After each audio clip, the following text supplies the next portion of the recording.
BBC Radio Sheffield.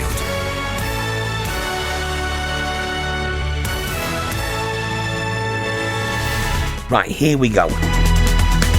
We're looking at a Chinese investment in Sheffield this morning. You will remember that last July, the council announced a massive deal with a Chinese construction group.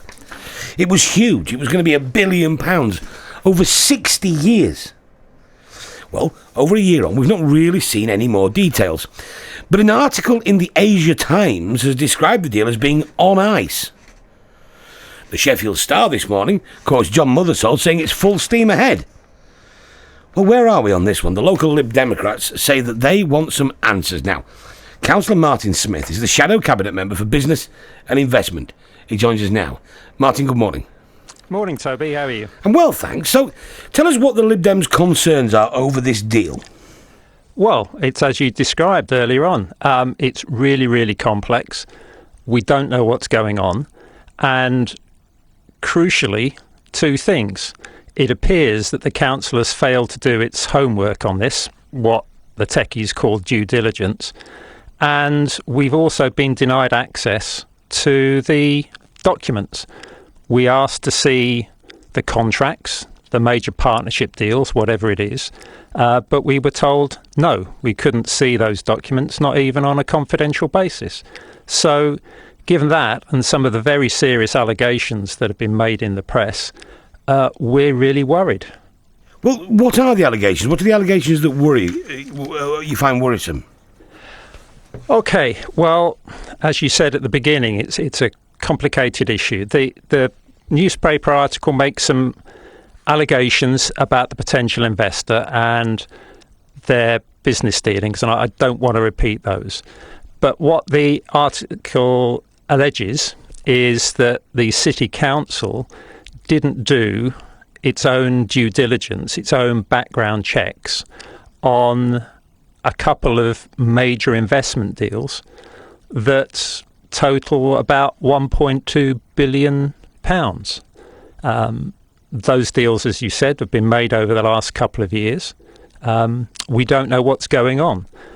The same investor has been given a 12-month exclusivity deal on the Central Library building in Sheffield.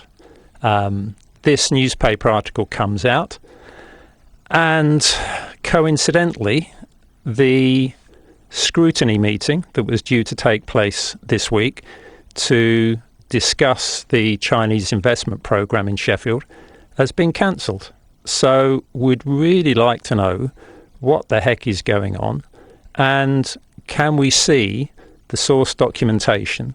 What has the council signed up to? And when you ask to see that, what do they tell you? We couldn't.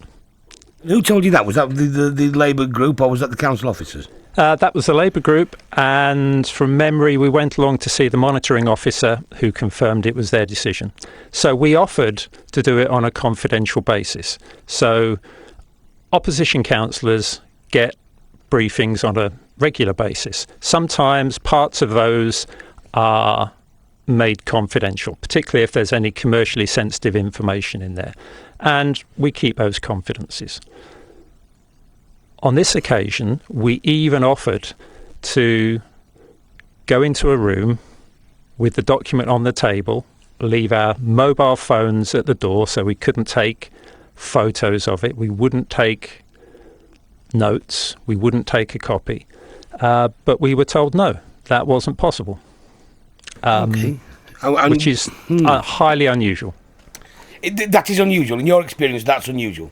Yes, correct. So we're speaking to John Mothersole after 8 o'clock. If I were to say to him, look, Martin says in his experience this would normally have been a request that was acceded to, that would be correct. Yes. Yeah, okay, great stuff. I've never known this. I've only been a councillor for 4 years. Yeah. But there's a deal here that the current administration are calling a landmark partnership that's going to change the face of the city for future generations. Well, if it's that big, if it's that strategic, if it's that important, surely we should know what's going on. Well, why can't we see it? Well, maybe when they signed the deal a year ago, maybe that was kind of That's when they blew the whistle. But maybe the deal's not finalised yet. If it is that big, it's going to take a long time to sort out, isn't it?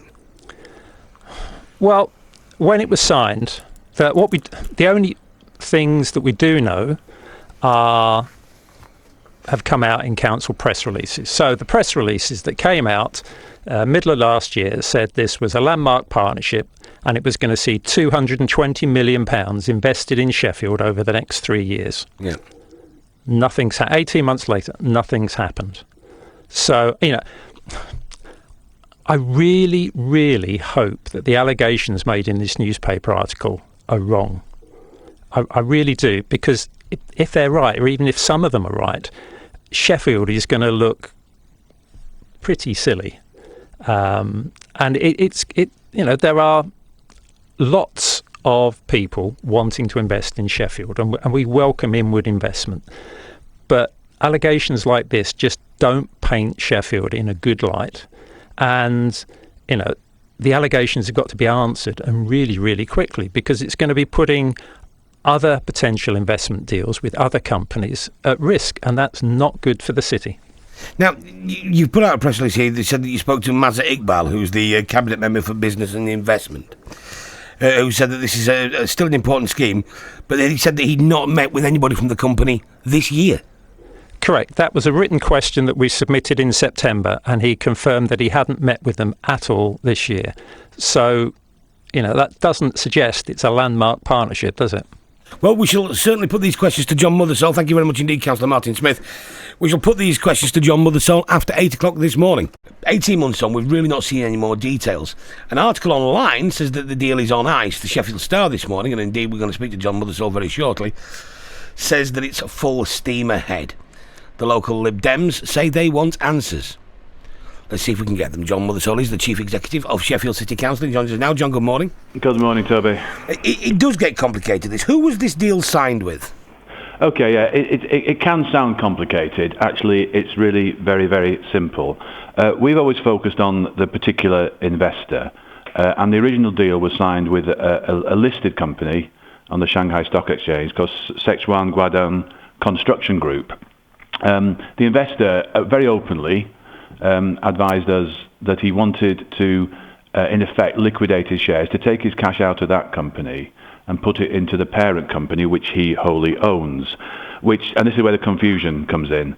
The parent company has got a different name just by one word, which is Sichuan Guangdong Group Limited. So he openly did that through the Shanghai Stock Exchange. He had state blessing for doing it. He publicly announced it.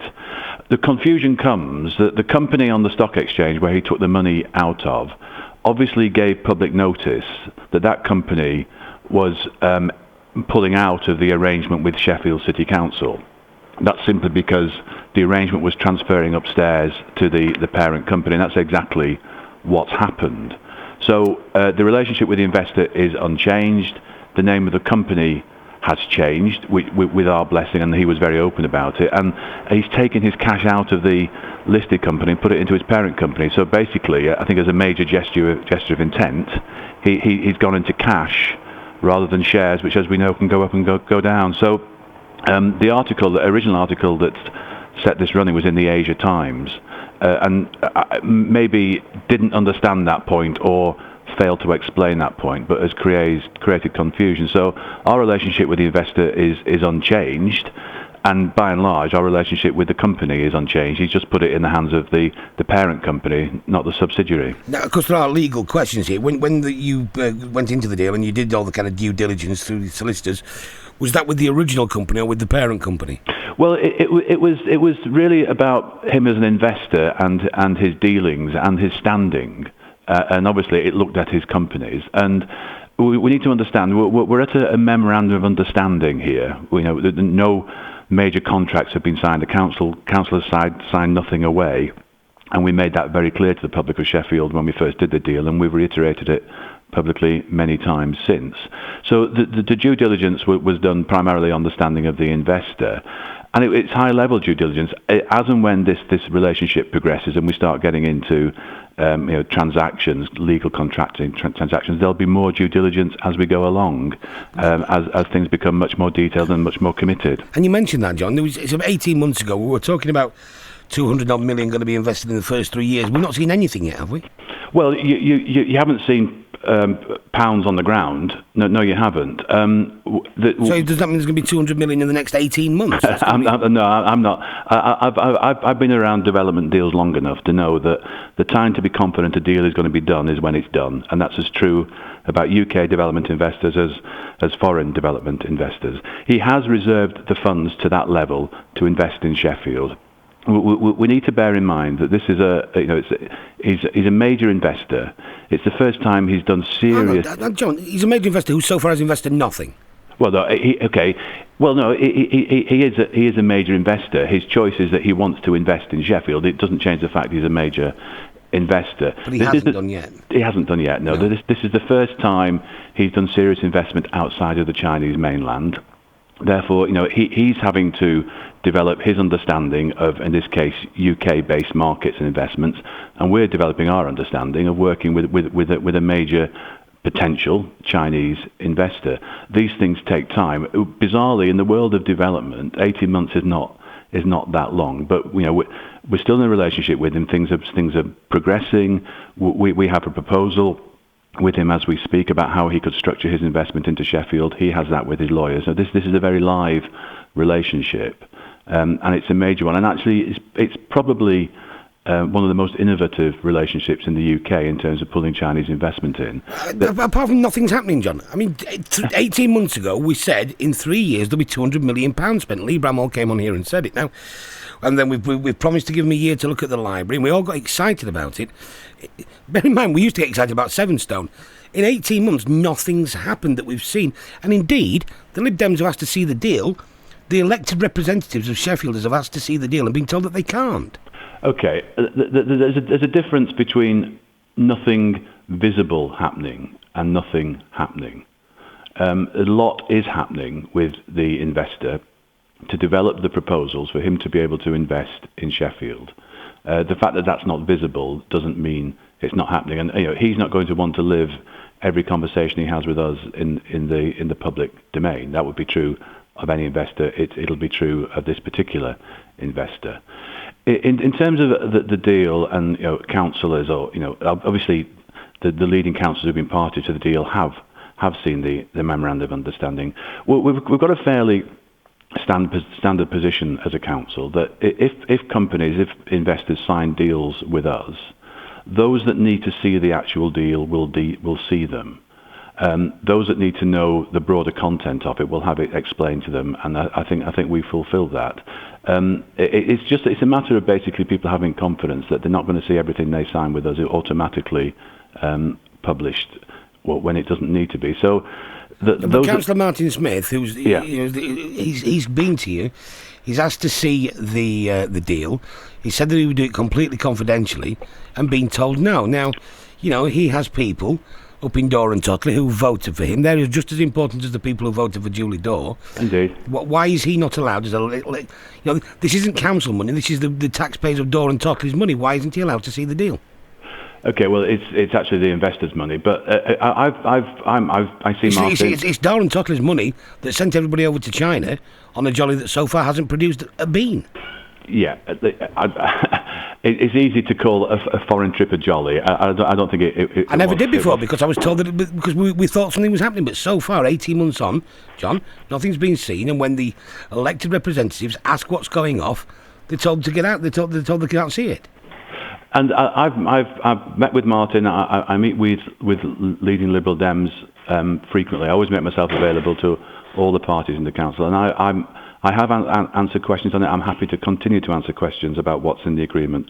But the standard position is, as a council, that these agreements, whether it's a 1,000-page agreement with a company in London or quite a slender agreement with an investor in China, we let those be seen in the original copy by those who need to see them. I'm sorry if that creates... Lee Bramwell knows all this in it, and he's out work. He's not even on the council anymore.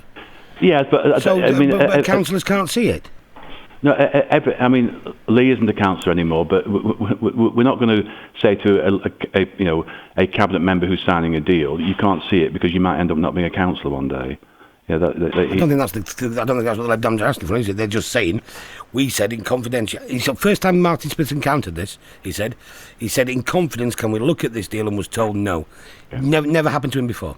Well, I'm happy. I mean, I know Martin. I respect Martin. I enjoy my meetings with him. I'm happy to sit down with Martin anytime again, and we'll go. I'll talk him through again the contents of that deal. Well, can you and him sit in a room with his phone outside and you show him the deal and just let him leave? That's a bit cloak and dagger for me, that.